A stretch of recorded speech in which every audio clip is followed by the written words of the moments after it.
Did you ever think that the phrase less is more could apply to music practice? Well, I've got some research findings to share with you that show how less practice can lead to better results. And I'll give you some practical tips on how to apply this approach yourself. Hey friends, Morley-Fletcher here, and the study we're talking about today looked at Gaelic footballers. Now, these were divided into two groups, the elite level players or the experts and some intermediate players. And it looked at accuracy of kicks, and it gave them two different types of kicks to practice. And what's really interesting is that there were some significant differences between the two groups, the experts and the intermediates. And in fact, even more interesting, there was one small group of the intermediate players who actually practiced a bit more like experts. And there's some very interesting findings coming out of that, and I'll share those with you later on. And like I said, the research showed quite a few significant differences, but there's one big one that I want to concentrate on today. So the difference that I found really interesting is that the people in the expert group actually did fewer practice repetitions than the people in the intermediate group.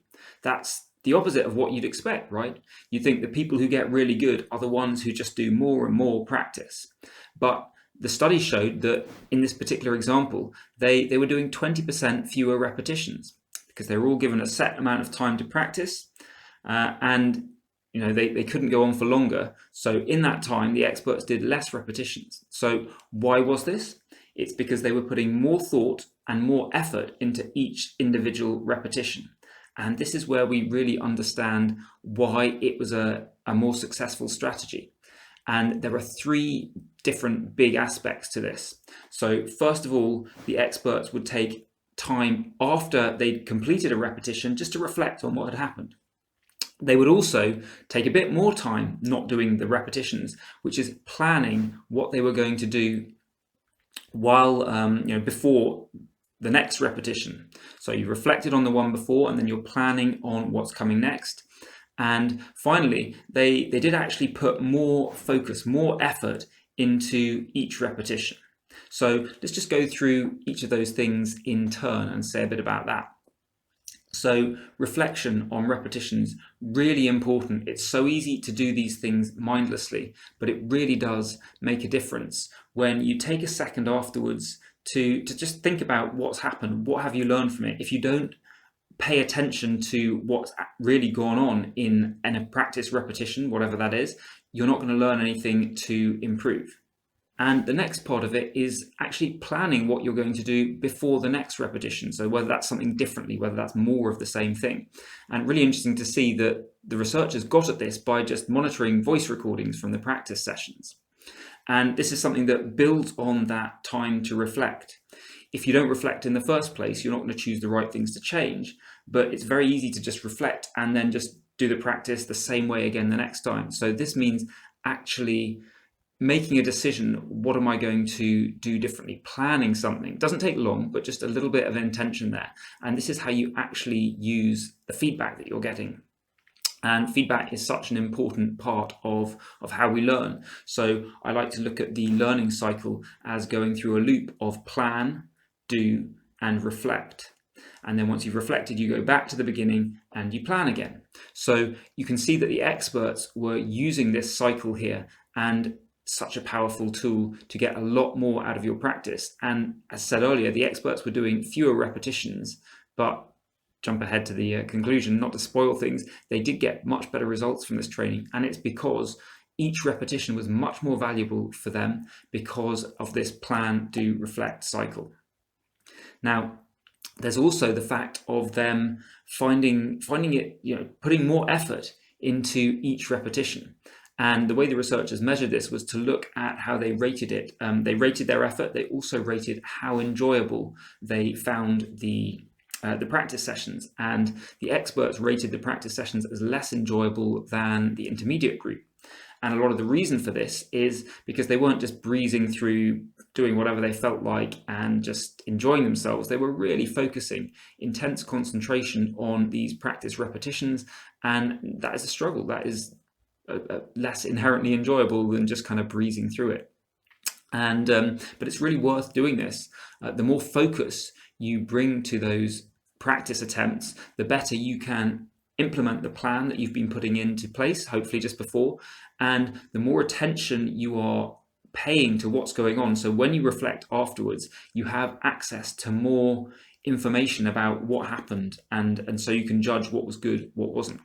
But another thing to mention on this about the less enjoyment is something else that the experts did differently was that they spent more time practicing their weaker areas. And again, really important to do if you're just looking to enjoy things, if you're just looking to be confirmed, oh, I'm doing well at this, you just practice the things you can already do well. But the greater learning comes from being willing to spend time on the stuff that you find harder, that is not as good for you. Now, there were some other differences between the two groups as well. So, for example, the experts tended to engage more in random practice, whereas the intermediates tended to do more in a blocked practice style of practicing. But we're really getting into more advanced practice techniques there. And although those are great, there's a lot to say about them, there's a lot you can get from that.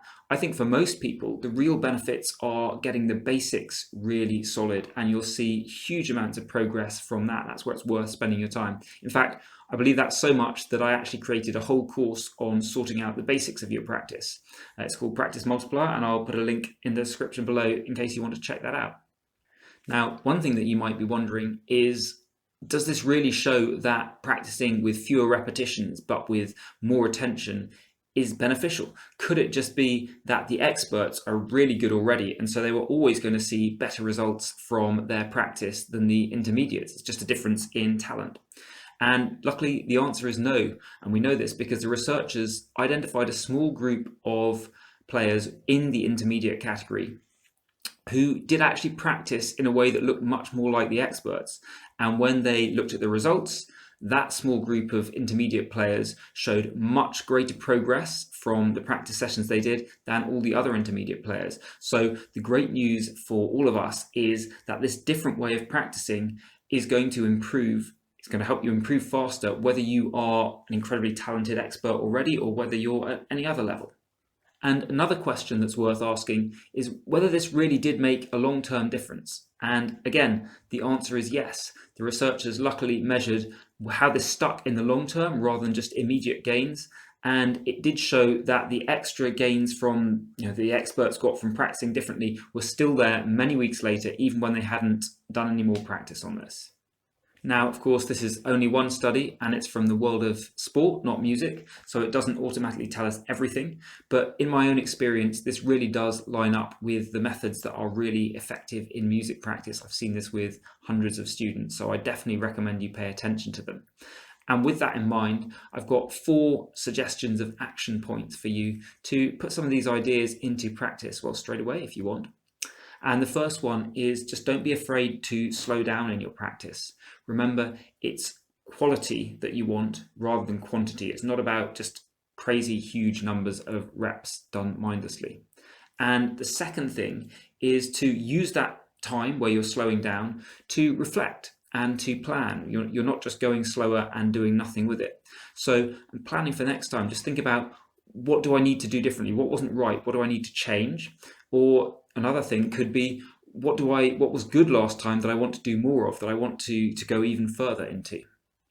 And the third important thing is to take breaks if you find your focus is wandering. Remember that the expert group, they had more focus and attention on each repetition. So it really matters that you've got that concentration available for that. And the fourth point is, do the hard thing. Don't be afraid and actually lean into grappling with the stuff that you struggle with, that you can't do so well. I know it can feel confirming to pick things that you play well, and so your practice session feels like, yeah, I'm doing all this really well. But actually, it's when we make the effort to struggle with the stuff that we can't do, where we feel like we're falling short because we're worse at it. That's where you make the most practice gains. And if you'd like some more handy practice tips, then check out this video next. I've been Morley-Fletcher.